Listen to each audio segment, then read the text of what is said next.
60টি বর্জনীয়র 1 number, বিলম্বে ইফতার করবেন না কখনো। 1 নাম্বার, দেরি করে ইফতার করা নিষিদ্ধ। ইহুদিরা দেরি করে ইফতার করে। লা ইয়াজালুন নাসু আলা খাইরিন মা আজ্জালুল ফিতরা। বিশ্বনবী বলেছেন, এই উম্মত যতদিন আগে আগে ইফতার করবে, এই উম্মতের কপাল থেকে কল্যাণ কেউ ছিনিয়ে নিতে পারবে না। চিল্লায় বলেন ঠিক কি না? আজানের জন্য বসে থাকবেন না, সময় দেখবেন। স্থানীয় সময় যখন সূর্যাস্ত হওয়া মাত্রই বিসমিল্লাহ, খেজুর খেয়ে ফেলবো। পারবেন তো নাকি দেরি করবেন? 2 নাম্বার, রমাদানের পবিত্রতা বজায় রাখবো। কোনো তর্ক বিতর্ক অশ্লীলতায় আমরা জড়াবো না, ঝগড়া করবো না, সরাসরিও না, ফেসবুকেও না। করবেন কেউ গালি দিলে বলবেন ইন্নিমরুউন সায়েম, আমি রোজাদার। আল্লাহর হাবিব শিখিয়েছেন, কেউ যদি তোমার গালি দেয়, কটু কথা বলে, অশ্লীল কথা বলে, রমজানে তুমিও বলতে পারবে না। তুমি বলতে পারবা ইন্নিমরুউন সায়েম, আমি রোজাদার। আজকে থেকে নিয়ত করেন, রমজানে কেউ গালি দিলে আপনি একটা গালি দিবেন নাকি? কি বলবেন? রোজাদার, রমজানের পবিত্রতা আমি ভঙ্গ করতে পারবো না। অশ্লীল নাটক সিনেমা আমরা দেখব না। যে রমজানে মিথ্যা কথা, মিথ্যা কাজ, মিথ্যা সাক্ষী ছাড়তে পারে নাই, তার না খেয়ে থাকা, উপবাস থাকা দিয়ে আল্লাহর কিছু যায় আসে না। এজন্য মিথ্যার সাথে আমাদের কোনো সম্পর্ক আছে? মিথ্যা বলবো না। 4 নাম্বার, অপচয় করব না। ইন্নাল মুবাযযিরিনা কানু ইখওয়ানা শায়াতিন ওয়া কানা শাইতানু লিরাব্বিহি কাফুরা। অপচয়কারী শয়তানের ভাই। আচ্ছা, যে শয়তানের ভাই ও নিজেও আরেকটা কি? শয়তান। যে শয়তানের ভাই ও নিজেও আরেকটা কি? অপচয় করব না। ইফতারি করতে যে আমরা অনেকে অপচয় করি, এগুলো করবেন আপনারা না। অপচয় অপব্যয় করব না। 5 নাম্বারে, রিয়া, লোক দেখানো ইবাদত আমরা করব না। লোক দেখানোর জন্য নামাজ, রোজা, জিকির, তেলাওয়াত, দান, সদকা এগুলো করলে আল্লাহর দরবারে এগুলো কবুল হবে। বিশ্বনবী বলেন, দাজ্জালের ফিতনার চেয়ে একটা বড় ফিতনার ভয় আমি করি, সেটা কি? আর রিয়া, শো অফ মেন্টালিটি, লোক দেখানো মানসিকতা। এটা থেকে আমরা বিরত থাকবো ইনশাআল্লাহ। 6 নাম্বার, অনেক গুরুত্বপূর্ণ। ব্যবসায়ী ভাইয়েরা, ব্যবসা করেন কারা কারা? হাত তুলে দেখান তো আমারে। মাশাআল্লাহ, হাত নামান। ব্যবসায়ী ভাইয়েরা, অনেক অসাধু ব্যবসায়ী আছে, রমজান আসলে নিত্য প্রয়োজনীয় পণ্যের মূল্য বৃদ্ধি করে দেয়। এরকম আছে না নাই? এগুলো করবেন না। মজুদদারি করবেন না। পণ্যের কৃত্রিম সংকট বাজারে করবেন না। আপনি লাখ টাকা কামায়া ভাবছেন যে রোজাদারদের কষ্ট দিয়ে ধনী হবেন, এমন রোগ আল্লাহ আপনারে দিবে, কোটি টাকা দিয়েও আপনি হাসপাতালের বিল পরিশোধ করার ক্ষমতা আপনার হবে না। খবরদার। শেষ বয়সে দেখবেন কি কষ্ট আপনার হয়। আপনি রোজাদারদের কষ্ট দিচ্ছেন, আল্লাহ আপনার সুখে রাখবে?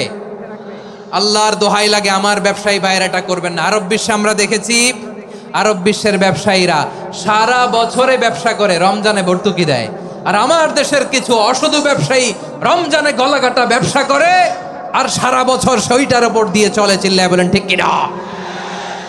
করবেন না, এটা করবেন না। নিত্য প্রয়োজনীয় পণ্যের মূল্য বৃদ্ধি করা হারাম, পণ্যের কৃত্রিম সংকট তৈরি করা হারাম, মজুদদারি করা হারাম, রোজাদারদেরকে কষ্ট দেয়া হারাম। এটা করবেন না।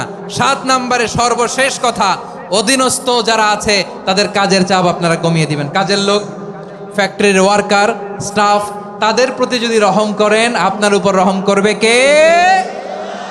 আমার প্রিয় ভাইয়েরা, এই আসন্ন রমাদান এটা এমন এক বরকতের মাস, যে মাসে আমরা নিজেদের নাফসের উপর নিয়ন্ত্রণ প্রতিষ্ঠা করি। সারা বছর নাফস আমাদেরকে নিয়ন্ত্রণ করে, আর রমাদানে আমরা নাফসকে নিয়ন্ত্রণ করি। কথা বুঝতেছেন?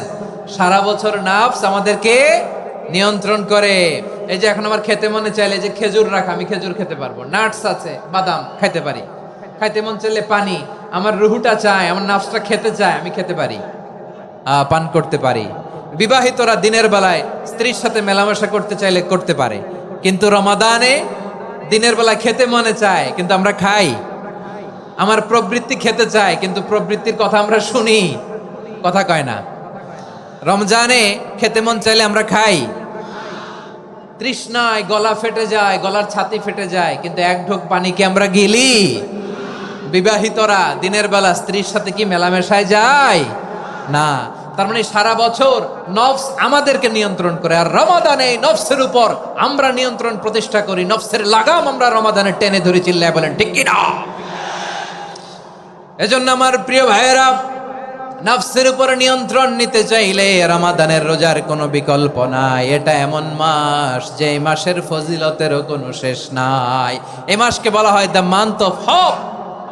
এটা আশা জাগানিয়া মাস। রমজানের কথা শুনলেই আশা জাগে না হৃদয়ে? হ্যাঁ, ইদা জা রমাদান ফুতিহাত আবওয়াবুস সামা ওয়া গুল্লিকাত আবওয়াবু জাহান্নাম ওয়া সুফিদাতিশ শায়াতিন। রমাদান আসলে আকাশের দরজাগুলো খুলে দেয়া হয়, মানে জান্নাতের।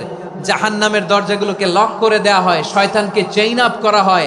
ইবাদত করলে শুধু করতেই মনে চায়। চিল্লায় বলেন না সুবহানাল্লাহ। রমজানে ইবাদতে যেই মজা পাওয়া যায় সারা বছর অন্য কোনো মাসে এই মজা আপনি পান? আমার চাঁপাইনবাবগঞ্জের ভাইরা আওয়াজ করে বলেন না, রমজানে ইবাদতে যেই মজা অন্য মাসে এটা পান?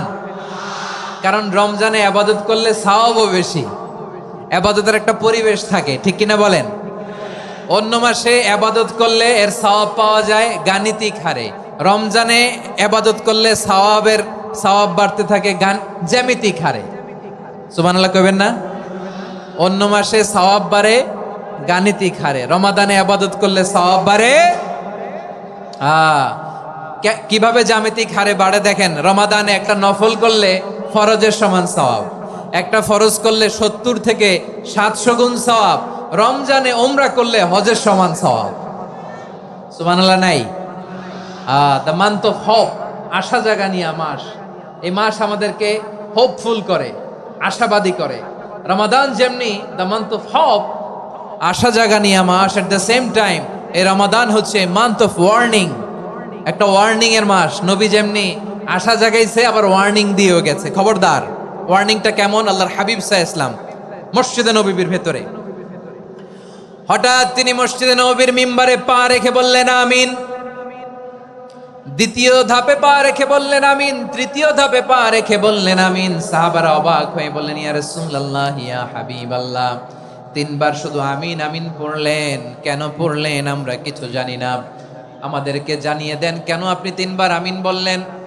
রাহমাতাল লিল আলামিন আল্লাহর হাবিব বললেন, ও আমার প্রাণের সাহাবীরা, আমি যখন মসজিদে নববীর মিম্বারের প্রথম ধাপে পা রেখেছি, সাইয়েদনা জিবরিল এসে আমাকে বলেছে, ও নবী, আপনার নাম শুনে যে ব্যক্তি আপনার উপর দুরূদ পড়ে না তার ধ্বংস। আপনি বলেন আমিন। আমি বলেছি আমিন। দ্বিতীয় ধাপে পা রাখার পর সাইয়েদনা জিবরিল বললেন, ইয়া রাসূলুল্লাহ, মাতা পিতাকে বার্ধক্য অবস্থায় পেয়ে তাদের সেবা করে, তাদের সাথে সদাচরণ করে যে সন্তান জান্নাত কামাতে পারলো না তার জন্য ধ্বংস। আপনি বলেন আমিন। আমি বলেছি আমিন। আবার মিম্বারের তৃতীয় ধাপে ঠিক যখনই আমি পা রাখলাম, সাইয়েদনা জিবরাইল বললেন, নবী, রমজান মাস পাওয়ার পরে এই মাসে ইবাদত করে যে ব্যক্তি নিজের গুনাহ মাফ করাতে পারলো না তার জন্য ধ্বংস। আপনি আওয়াজ করে পড়েন আমিন।